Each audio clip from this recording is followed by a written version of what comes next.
మధుర మధుర మధుర సేవ యేసు ప్రభు సేవ. సామెతల గ్రంథం 3వ అధ్యాయం, book of Proverbs 3rd chapter,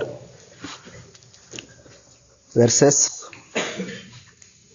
1, 2 లేదా 1 నుంచి కొన్ని వచనాలు చదువుకుందాం. సామెతల గ్రంథం 3వ అధ్యాయం. నా కుమారుడా, నా ఉపదేశమును మరువకము, నా ఆజ్ఞలను హృదయపూర్వకముగా గైకొనుము. అవి దీర్ఘాయువును సుఖజీవముతో గడుచు సంవత్సరములను శాంతిని నీకు కలుగుజేయును. దయను సత్యమును ఎన్నడను నిన్ను విడిచిపోనీయకము. వాటిని కంఠభూషణముగా ధరించుకొనుము. నీ హృదయమును పలక మీద వాటిని రాసుకొనుము. అప్పుడు దేవుని దృష్టి యందును మానవుల దృష్టి యందును నువ్వు దయనుంది మంచివాడు అనిపించుకొందువు. నీ స్వబుద్ధిని ఆధారము చేసుకొనక నీ పూర్ణ హృదయముతో యెహోవా యందు నమ్మిక ఉంచుము. నీ ప్రవర్తన అంతటి యందు ఆయన అధికారమునకు ఒప్పుకొనుము. అప్పుడు ఆయన నీ త్రోవలను సరళము చేయును. నేను జ్ఞానిని గదా అని నువ్వు అనుకొనవద్దు. యెహోవా యందు భయభక్తులు కలిగి చెడుతనము విడిచిపెట్టుము. అప్పుడు నీ దేహమునకు ఆరోగ్యమును నీ ఎముకలకు సత్తువ కలుగును. నీ రాబడి అంతటిలో ప్రథమ ఫలమును నీ ఆస్తిలో భాగమును ఇచ్చి యెహోవాను గణపరచుము. సహోదరులారా, సామెతల గ్రంథం 3వ అధ్యాయంలో కొన్ని మాటలు లేదా 1 నుండి 9 వచనాలు మనం చదువుకున్నాం. మొదటి వచనం మనం చదివితే మొదటి 2 వచనాలు, నా కుమారుడా, నా ఉపదేశమును మరువకము, నా ఆజ్ఞలను హృదయపూర్వకముగా గైకొనుము. అవి దీర్ఘాయువును సుఖజీవముతో గడుచు సంవత్సరములను శాంతిని నీకు కలుగుజేయును అనే మాటలు చూస్తున్నాం. ఈ 2వ వచనములో సుఖజీవము అనే మాట ఉంది కదా. సుఖజీవము. దీర్ఘాయువు అనే మాట కూడా ఉంది కదా. దీర్ఘాయువు, సుఖజీవము. సుఖజీవముతో గడుచు సంవత్సరములు, దీర్ఘాయువు. మనమందరము ఏం కోరుకుంటాము చెప్పండి? మనమందరము ఏం కోరుకుంటామంటే, నేను ఎక్కువ కాలం బ్రతకాలి అని కోరుకుంటాం కదా. ఇక్కడ దీర్ఘాయువు అని ఉంది. దీర్ఘాయువు అంటే కాస్త ఎక్కువ కాలం బ్రతకాలని అర్థం. తర్వాత సుఖజీవము అనే మాట కూడా మనకు కనపడుతుంది అక్కడ. మనం అందరము ఏమి కోరుకుంటామంటే, నేను సుఖంగా జీవించాలని కోరుకుంటాం. నేను సుఖంగా జీవించాలి, నేను ఎక్కువ కాలం జీవించాలని మనం కోరుకుంటాం. ప్రియులారా, ఎక్కువ కాలం జీవించాలంటే లేదా సుఖంగా జీవించాలంటే ఏమి చెయ్యాలి? చాలామంది ఎక్కువ కాలం జీవించడానికి మంచి ఆహార పదార్థాలు తింటారు. సుఖంగా జీవించడానికి బాగా డబ్బు సంపాదించాలనుకుంటారు. బాగా డబ్బును సంపాదిస్తే లేదా ఎక్కువ డబ్బుంటే సుఖంగా జీవించవచ్చు అనుకుంటారు చాలామంది. లేదా మంచి ఎక్సర్సైజులు చేసి బాడీ బాగా ఫిట్గా ఉంచుకుంటే మనము ఎక్కువ కాలం బ్రతకొచ్చు, ఆయుష్ను పెంచుకోవచ్చు అనుకుంటారు ప్రియులారా చాలామంది. అవి కొంతవరకు నిజమేమో నాకు తెలియదు, కానీ సుఖంగా జీవించాలంటే ఎలాగా? ఎక్కువ కాలం దీర్ఘాయువుతో మనం బ్రతకాలంటే ఎలా బ్రతకగలం? ఎలా సుఖంగా జీవించగలం? చాలామంది డబ్బుంటే సుఖంగా జీవించవచ్చు అనుకుంటారు. బంగారు వెన్నుంటే సుఖంగా జీవించవచ్చు అనుకుంటారు. మంచి ఉద్యోగం ఉంటే జీవించవచ్చు అనుకుంటారు కదా. మీకు బైబిల్లో ఒక వ్యక్తిని చూపిస్తాను నేను. అతను ఎన్ని సంవత్సరాలు జీవించాడు, సుఖంగా జీవించాడా లేదా దుఃఖకరంగా జీవించాడా, అతను ఆస్తిపరుడా పేదవాడా, ఒక వ్యక్తిని మీకు నేను చూపిస్తాను. ఆదికాండము 45వ అధ్యాయం, the book of Genesis chapter 47. ఆదికాండము 47వ అధ్యాయం, 47వ అధ్యాయంలో ఆదికాండము 47వ అధ్యాయము 7వ వచనము నుండి దయచేసి చదవండి, లేదా 8వ వచనం నుండి 8వ వచనం. ఫరో, నీవు జీవించిన సంవత్సరములు ఎన్ని అని యాకోబు అడిగినందున యాకోబును, యాకోబు అంటున్నాడు. యాకోబు ఏమంటున్నాడంటే 9వ వచనములో, నేను యాత్ర చేసిన సంవత్సరములు 130 సంవత్సరములు, నేను జీవించిన సంవత్సరములు ఎలాగున్నాయంట? కొంచెముగాను. ఏ సహితం అవి? చూస్తున్నారా మీ బైబిల్లో? మీ దగ్గర బైబిల్ ఉంటే చూస్తూ ఉన్నారా? నేను యాత్ర చేసిన సంవత్సరములు 130 సంవత్సరాలు. నా జీవితము ఎలా గడిచిందో తెలుసా? ఏమంటున్నాడు అక్కడ? నా జీవితము దుఃఖ సహితముగా సాగింది. 130 సంవత్సరాలు యాత్ర చేస్తే యాకోబు, ఏమండి, యాకోబు పేదవాడా ధనవంతుడా చెప్పండి? యాకోబు పేదవాడా ధనవంతుడా? ధనవంతుడండి యాకోబు. యాకోబు ధనవంతుడు, పేదవాడు కాదు యాకోబు. యాకోబుకు కావలసినంత డబ్బు ఉంది, యాకోబుకు కావలసిన పశు సంపద ఉంది, యాకోబుకు కావలసిన పొలాలున్నాయి, ధనరాశులున్నాయి. పేదవాడు కాదు యాకోబు, ధన సమృద్ధి కలిగిన వాడు యాకోబు. మరి ఏమంటున్నాడు యాకోబు? నా జీవితము, నా సంవత్సరాలు, నేను బ్రతికిన సంవత్సరాలు సుఖంగా జీవించలేదు. నాకు డబ్బు ఉంది కానీ సుఖం లేదు. నాకు పశు సంపదలు ఉన్నాయి, సుఖంగా జీవించలేదు. నాకు పొలాలున్నాయి, నెమ్మది లేదు. కానీ చాలా మంది అనుకుంటారు డబ్బుంటే సుఖంగా జీవించవచ్చు అనుకుంటారు, ఆస్తులుంటే సుఖంగా జీవించాలనుకుంటారు, ఉద్యోగం ఉంటే సుఖంగా జీవించాలనుకుంటారు. ప్రియులారా, డబ్బు, ఆస్తి, అంతస్తుల ద్వారా, పదవుల ద్వారా సుఖం రాదు. యాకోబు అంటున్నాడు, నేను జీవించిన సంవత్సరాలు అన్ని దుఃఖకరంగా జరిగిపోయినాయి. అంత దుఃఖ సహితముగా జరిగిపోయింది.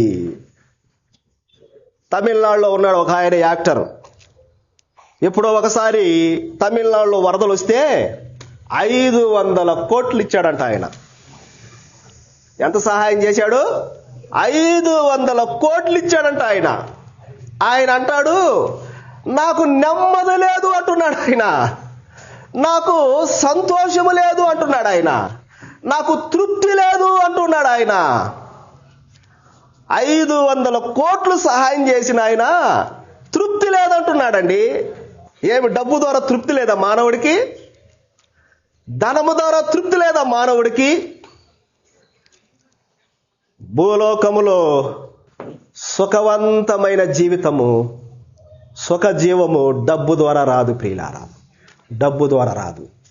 చాలా మంది ఆస్తులు, అంతస్తులు ఉన్నవారు ఎంత దుఃఖపడుతున్నారో మనమందరం ఎరుగుదాం ప్రియులారా. కానీ సామెతల గ్రంథం 3వ అధ్యాయములో మనం చదివితే 1వ వచనములో, నా కుమారుడా, నా ఉపదేశమును మరువకము, నా ఆజ్ఞలను హృదయపూర్వకముగా గైకొనుము, అవి దీర్ఘాయువును.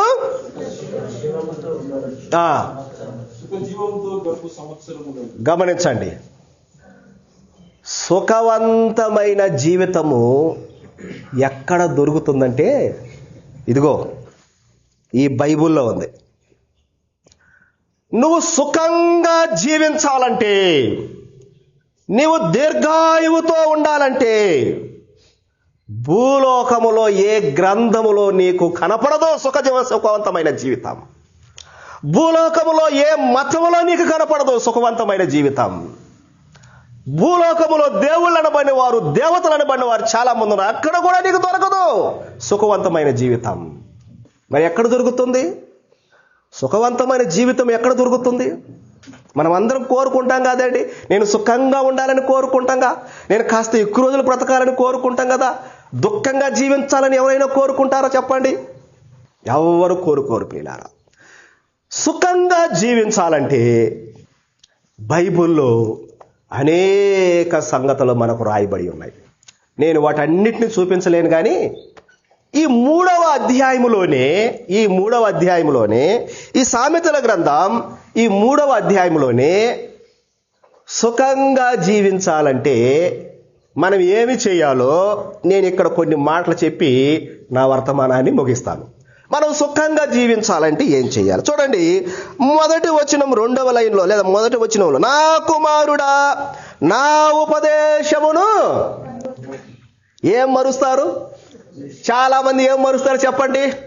ఉపదేశాలు మరుస్తారు కదా. ఉదయకాలంలో ఉప్మా అయినా మరవరు కానీ దేన్ని మరుస్తారు? ఉపదేశాలు మాత్రం మర్చిపోతారు. ఉపదేశం బాగా మర్చిపోతారు. నా కుమారుడా నా ఉపదేశమును మరువకము, నా ఆజ్ఞలను హృదయపూర్వకముగా గైకొనుము అని అవి అన్నాడు కదా. అవి ఏవి? నా ఆజ్ఞలు. ఏవి? నా ఆజ్ఞలు. నా ఆజ్ఞలు అనగా దేవుని ఆజ్ఞలు మనకు సుఖవంతమైన జీవితాన్ని ఇస్తాయి. డబ్బు కాదు. నీ బ్యాంకులో 50 లక్షలు, 1 కోటి రూపాయలున్నా నువ్వు సరిగా నిద్రపోలేవు అసలు. అది ఏమైందో, అది ఉందో, అది లేదో, వడ్డీ ఎంత వచ్చింది, ఇదే టెన్షన్. సుఖవంతమైన జీవితం ఉండదు ప్రియులారా. బంగారు కూడా లాకర్స్లో పెడితే ఉందో లేదో. ఈ మధ్య పేపర్లో చూస్తున్నాం మనం, లాకర్లో బంగారు మాయం. ఇక్కడ అంటున్నాడు, నా ఆజ్ఞలు. సుఖంగా జీవించాలంటే ఎవరైనా సరే, నీవు గాని నేను గాని మనం అందరం సుఖంగా జీవించాలంటే దేవుని ఆజ్ఞలను మనం ఏం చేయాలి? గైకొనాలి. దేవుని ఆజ్ఞలను గైకొనాలి ప్రియులారా. దేవుని ఆజ్ఞలను మనం మితిమీరితే, దేవుని ఆజ్ఞలు మనం లెక్క చేయకపోతే, దేవుడు ఏం చెప్పాడో వాటిని మనం పాటించకపోతే సుఖవంతమైన జీవితం ఎట్లా వస్తుందో చెప్పండి. 2వ రాజుల 17వ అధ్యాయం, 2వ రాజుల గ్రంథం 17వ అధ్యాయంలో ఇశ్రాయేలీయులు ఏం చేశారో చూడండి. 2వ రాజుల గ్రంథం సెకండ్ కింగ్స్ 17th చాప్టర్, 2వ రాజుల గ్రంథం 17వ అధ్యాయము 16వ వచనం నుండి చదువుతారా? 16వ వచనం.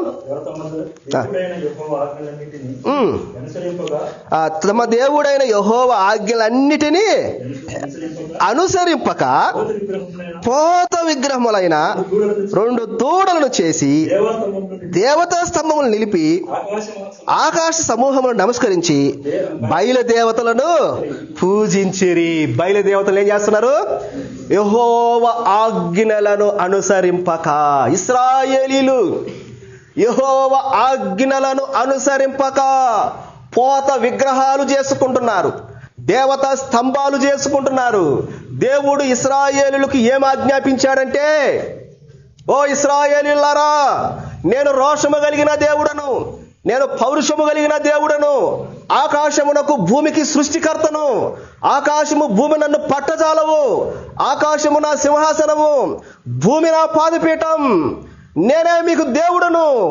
మీరు దేని రూపమైనను, ఆకాశమందు గాని భూమి యందు గాని భూమి క్రింద ఉండు దేని రూపమైనను విగ్రహమును మీరు చేసుకోకూడదు అని దేవుడు చెప్తే, విగ్రహాలు మీరు చేసుకోకూడదని దేవుడు చెబితే, విగ్రహాలకు మీరు పూజించకూడదని దేవుడు చెబితే, విగ్రహాలకు మీరు మొక్కకూడదు, బలులు అర్పించకూడదని దేవుడు చెబితే, దేవుని ఆజ్ఞలను తిరస్కరించి విగ్రహాలు చేసుకొని దేవతా స్తంభాలు నిలిపి నీవే మా దేవుడు అంటున్నారు ఇశ్రాయేలీయులు. ప్రియులారా,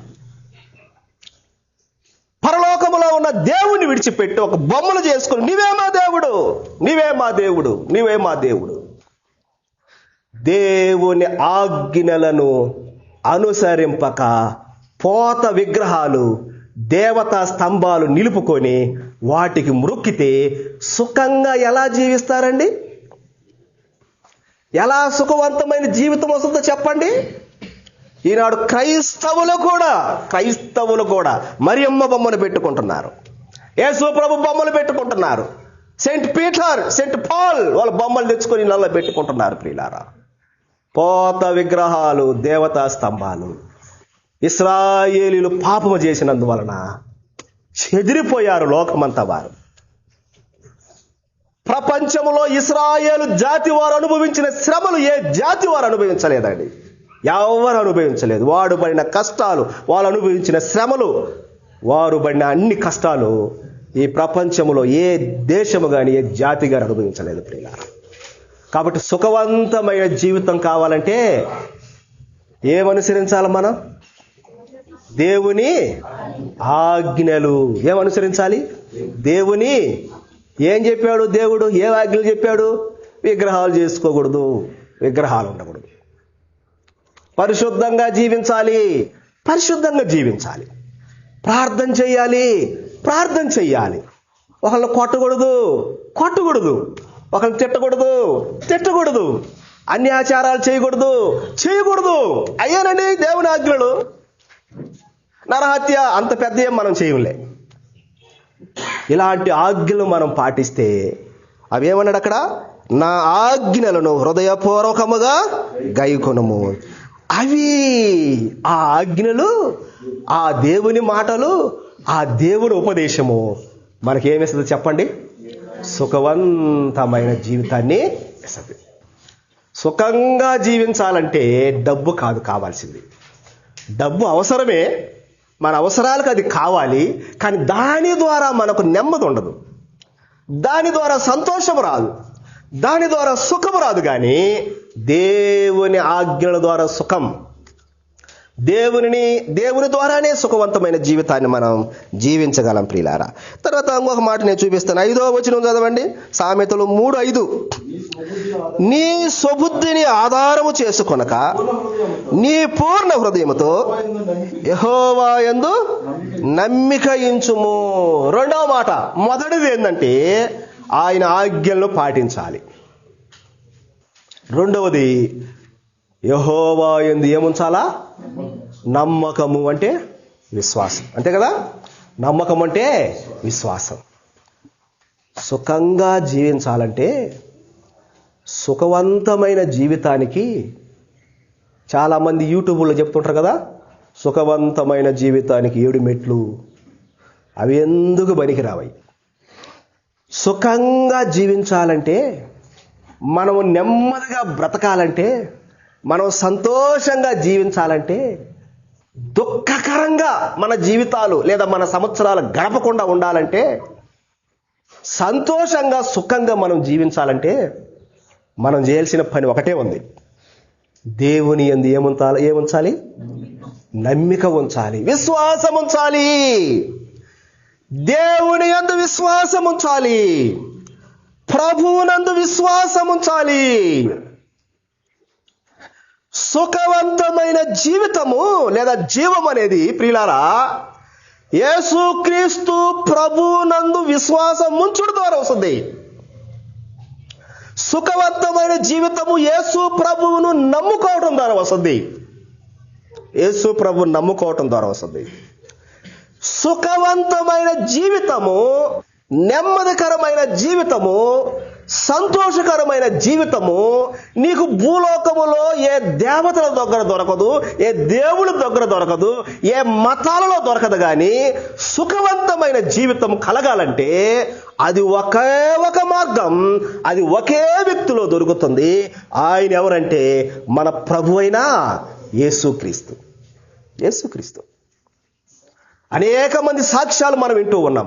ఒకప్పుడు నా జీవితంలో నెమ్మది లేదు, ఒకప్పుడు నా జీవితంలో అంత దుఃఖమేను, అన్ని కష్టాలేను, నేను ప్రభువుని నమ్ముకున్నాను, ఇప్పుడు నాకు నెమ్మది దొరికింది అంటున్నారు చాలా మంది. సాక్ష్యాలు చెప్తూ ఉన్నారు. ఇప్పుడు నాకు సంతోషం కలుగుతుందని సాక్ష్యాలు చెప్తున్నారు ప్రియులారా.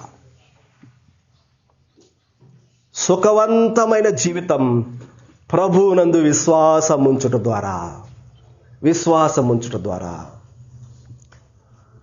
ఇక్కడ కూర్చున్న వారిని నేను ఒక ప్రశ్న అడుగుతూ ఉన్నాను.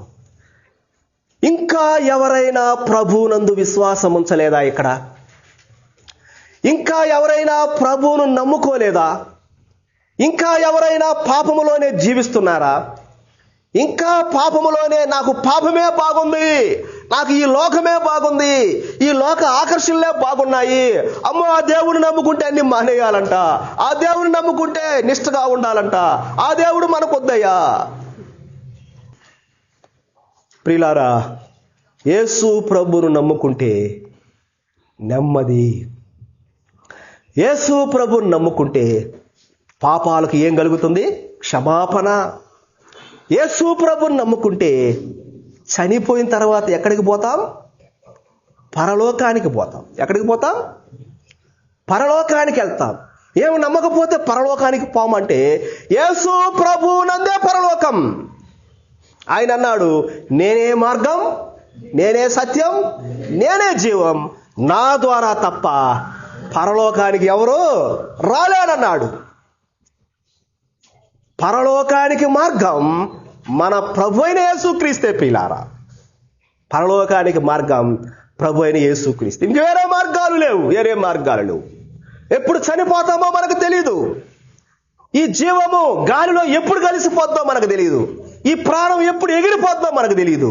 ఈ రోజు కన్నవాడు రేపు కనపడటం లేదు. ఆలోచన చేయండి. ఇంకా ప్రభువునందు విశ్వాసం ఉంచలేదా? ఇంకా యేసు ప్రభువును నమ్మలేదా? ఇంకా పాపాలు ఒప్పుకోలేదా? ఇంకా పాప క్షమాపణ పొందలేదా? అలాగైతే సమయం ఆసన్నమైనది. లోకమంతము సమీపిస్తుంది. దేవుడి లోకాన్ని నాశనము చేయబోతున్నాడు. కరువులు వస్తున్నాయి, భూకంపాలు వస్తున్నాయి, యుద్ధాలు వస్తున్నాయి, భయంకరమైన వైరస్లు వస్తున్నాయి. ఎప్పుడు ఎగిరిపోతామో మనకు తెలియదు. అయితే ప్రభువునందు విశ్వాసం ఉంచకుండా, ప్రభువును నమ్మకుండా, పాప క్షమాపణ పొందకుండా మనం చనిపోతే యుగ యుగాలు నరకములో కాలుతూ ఉండాలి. నరకములో అల్లాడిపోవాలి. ఆకలి, ఆరనగ్ని తీరని బాధ. ప్రియులారా, ఆలోచన చెయ్యండి. ఇంకా యేసు ప్రభువును నమ్ముకుంటే ఇదే మంచి సమయం, ఇదే అనుకూల సమయం, ఇదే రక్షణ దినం. ఆలస్యం చేయవద్దు, ఆలోచించవద్దు. ఉన్న చోటనే దేవా నేను పాపిలను ఒప్పుకుంటే ఆయన నీ పాపాలు క్షమిస్తాడు, నిన్ను పరిశుద్ధునిగా చేస్తాడు. కాబట్టి సుఖవంతమైన జీవితానికి ఆయన ఆజ్ఞలను పాటించడం ద్వారా కలుగుతుంది. సుఖవంతమైన జీవితానికి ఆయన యందు విశ్వాసం ఉంచడం ద్వారా కలుగుతుంది. ప్రియులారా, కలుగుతుంది. యేసు ప్రభువును నమ్ముకుంటే అసలు ప్రాణం ఎంత తేలిగ్గా ఉంటుందో తెలుసా? అసలు ఎంత ఆనందం ఉంటుందో తెలుసా? ఎంత సంతోషం ఉంటుందో తెలుసా ప్రియులారా? కాబట్టి ఆయన యందు ఏం చేయాలి? మనం నమ్మిక ఉంచాలి, ఆయన ఆజ్ఞలను పాటించాలి. 6వ వచనం చదవండి. 6వ వచనం, నేను ఇంకొక 2 మాటలు చెప్పి ముగిస్తాను. 6వ వచనం, నీ ప్రవర్తన అంతటి యందు ఆయన అధికారమునకు ఒప్పుకొనుము. చాలు. సుఖవంతమైన జీవితానికి మనం ఏం చేయాలంటే ప్రభు ఆజ్ఞలను పాటించాలి. ఆయన ఏం చెప్పాడో వాటికి విధేయత చూపించాలి. ఆదాము హవ్వలు విధేయత చూపించకపోవటం వల్ల, ఆయన ఆజ్ఞలు అతిక్రమించడం వల్ల సుఖాన్నంతా కోల్పోయారు కదా. వాళ్ళు చెమట గార్చాల్సి వచ్చింది. ఆదాం ముళ్ళ పొదలు, గచ్చ పొదలు మొలిచాయి. సుఖవంతమైన జీవితాన్ని కోల్పోయారు వాళ్ళు. రెండవదిగా యెహోవా యందు లేదా మన ప్రభు అయిన యేసుక్రీస్తు యందు నమ్మకం ఉంచాలి. మూడవదిగా మన ప్రవర్తన అంతటి యందు ఎవరి అధికారం ఉండాలి చెప్పండి? దేవుని యొక్క అధికారం ఉండాలి. మన మీద లేదా మన కుటుంబాల మీద, మన ప్రవర్తన అంతటి మీద ప్రభు యొక్క అథారిటీ ఉండాలి, ప్రభు యొక్క అధికారం ఉండాలి.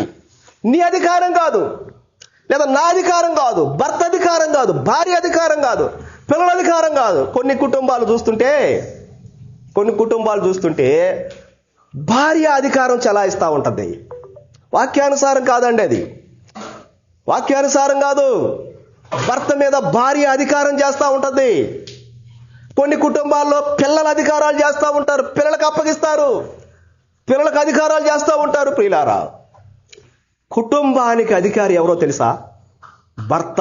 కుటుంబానికి అధికారి ఎవరు? మీరు ఎస్తేరు గ్రంథం చదివితే రాజు విందుకు రమ్మని పిలుస్తాడు కదా వష్టిని, ఆమె రాదు. అప్పుడు అక్కడ మాట ఉంటుంది, కుటుంబానికి పురుషుడు అధికారి కదా అనే మాట ఉంటుంది ఎస్తేరు గ్రంథంలో. మీరు తర్వాత చదువుకోండి. కుటుంబానికి పురుషుడు అధికారి కదా అనే మాట ఉంటుంది ప్రియులారా. కుటుంబములో పురుషుడు అధికారం చేయాలి.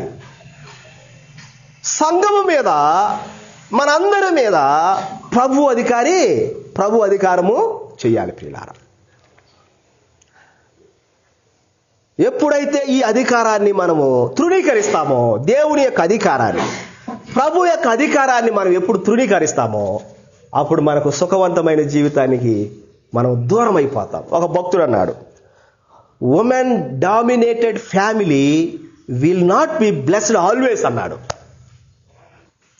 ఏ కుటుంబములో అయితే స్త్రీ మరి అధికారం చలాయిస్తుందో ఆ కుటుంబం వర్ధిల్లలేదు ప్రియ. సలహాలు ఇవ్వచ్చు, సలహాలు తీసుకోవచ్చు, కానీ పురుషుడు అధికారానికి నువ్వు ఒప్పుకుంటే సుఖవంతమైన జీవితం. ప్రభు యొక్క అధికారానికి మనం అందరం ఒప్పుకుంటే సుఖవంతమైన జీవితం ప్రియులారా, సుఖవంతమైన జీవితం. కొన్నిసార్లు స్త్రీలకు అధికారాలు ఇవ్వటం వలన కుటుంబాలలో చాలా ఇబ్బందులు వస్తూ ఉంటాయి. మాకు తెలిసిన ఒక ఆయన ఉన్నాడు. ఆయనే పోతుంటాడు మార్కెట్కి, డీమార్ట్కి పోతుంటాడు ఎక్కువ. సహోదరుడు, నువ్వే డీమార్ట్కి పోతుంటావు, మీ ఆవిడ పోదా, లేదా మీ ఆవిడ రాదా నీతో అంటే ఆయన అంటాడు, డీమార్ట్కి నేను పోతే సరుకులు వస్తాయి, మా ఆవిడ పోతే డీమార్టే వస్తుంది ఇంటికి అంటాడు ఆయన. మా ఆవిడ పోతే డీమార్టే వస్తుంది, అందుకని అన్ని అధికారాలు మా ఆవిడికి నేను అప్పగించను, కొన్ని మాత్రమే ఇస్తాను, నేనే పోతుంటానయ్యా మార్కెట్కి, నేనే తీసుకొని వస్తానన్నాడు. కాబట్టి ఎవరి అధికారము వారిదే. మనం ఎవరి అధికారానికి ఒప్పుకోవాలి, ఎవరి అధికారానికి లోపడాలి ప్రియులారా. అలాంటి కుటుంబాలకు అవి సుఖవంతమైన జీవితాన్ని జీవిస్తాయి. తర్వాత 7వ వచనం కూడా చదవండి. యెహోవా యందు భయభక్తులు కలిగి చెడుతనము విడిచిపెట్టుము. 3వదిగా ఇప్పుడు ఏం 1, 2, 3 వచ్చినాయి కదా. నా తర్వాత విషయము సుఖవంతమైన జీవితానికి 7వ వచనములో ఏముందంటే, యెహోవా యందు, నేను జ్ఞాని కదని నువ్వు అనుకోవద్దు, యెహోవా యందు భయభక్తులు కలిగి చెడుతనము విడిచిపెట్టుము. చెడుతనాన్ని విడిచిపెట్టాలి, పాపాన్ని విడిచిపెట్టాలి, దుష్టత్వం, దేవునికి వ్యతిరేకమైన పనులు, దేవునికి ఇష్టము కాని పనులు మనం విడిచిపెట్టాలి ప్రియులారా. హృదయంలో చెడుతనాన్ని పెట్టుకొని, కుటుంబాల్లో చెడుతనాన్ని పెట్టుకొని చెడులో మనం జీవిస్తుంటే, చెడుతనం కలిగి మనం జీవిస్తుంటే మన కుటుంబాలు ఎప్పటికీ వర్ధిల్లలేవండి, ఎప్పటికీ వర్ధిల్లలేవు. ఇప్పుడు ఎన్ని మాట చెప్పాను నేను? సుఖవంతమైన జీవితానికి ఆజ్ఞలను పాటించాలి, 2వదిగా యెహోవా యందు విశ్వాసం ఉంచాలి, 3వదిగా ఆయన అధికారమును ఒప్పుకోవాలి, 4వదిగా చెడుతనమును విసర్జించాలి. ఆఖరు పాయింట్ చెప్పి నేను ముగిస్తాను. ఆఖరి పాయింట్ 9వ వచనంలో, నీ రాబడి అంతటిలో ప్రథమ ఫలమును నీ ఆస్తిలో భాగముని ఇచ్చి యెహోవాను ఘనపరచుము. బైబిల్ మూసేశాను. సహోదరులారా, మనం సుఖంగా జీవించాలంటే దేవుడు మనకిచ్చిన రాబడి ఉంటుంది కదా, దేవుడు మనకిచ్చే డబ్బు, దేవుడు మనకిచ్చే శాలరీ, దేవుడు మనకి ఏది ఇచ్చినా దానిలో నుండి దేవుడికి మనం ఏం చేయాలా? ఇవ్వాలి. దేవునికి ఇచ్చేది నేర్చుకోవాలి. దేవునికి ఇచ్చినప్పుడు మనము సుఖవంతమైన జీవితాన్ని జీవించగలం.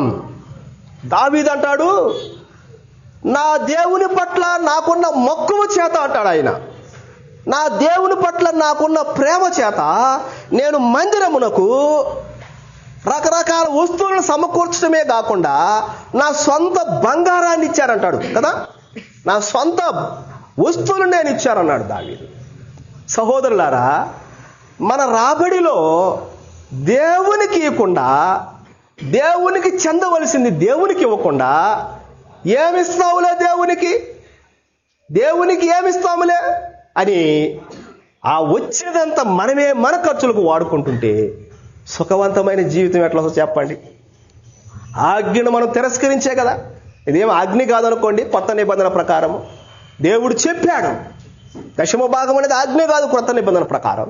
కానీ ధారాళముగా వర్ధిల్లును కొలది మనము దేవునికి ఇచ్చేది కూడా నేర్చుకోవాలి. జీతాలు తీసుకున్న వెంటనే దేవుని భాగం తీయండి, దేవుని భాగం తీయండి, ఆశీర్వదింపబడతారు. దేవుని భాగం తీసి దేవునికి ఇవ్వండి, వర్ధిల్లుతారు ప్రియులారా. సుఖవంతమైన జీవితం వస్తుంది. మాకు కొంచెమే అనవాకండి. ఒక ఆయన అంటాడు 10 పైసలు ఉంటే 5 పైసలు ఇవ్వమంటాడు దేవునికి. ₹1 ఉంటే 25 పైసలు ఇవ్వమంటాడు. రూపాయి ఉంటే ₹1/2 ఇవ్వమంటాడు. దేవునికి ఇచ్చినోడు ఎప్పుడు చెడిపాడు ప్రియులారా. సుఖవంతమైన జీవితానికి మనము మన రాబడిలో దేవునికి ఇచ్చేది కూడా మనం నేర్చుకోవాలి. ఈ భూలోకములో సుఖవంతమైన జీవితం ఎక్కడ దొరకదు. ఏ డబ్బులో, ఏ వెండిలో, ఏ బంగారములో, ఏ మతములో, ఏ దేవతలను బట్టి వాళ్ళు దొరకదు. సుఖవంతమైన జీవితం కావాలంటే ప్రభు అయిన యేసు క్రీస్తులోనే మనకది దొరుకుతుంది ప్రియులారా.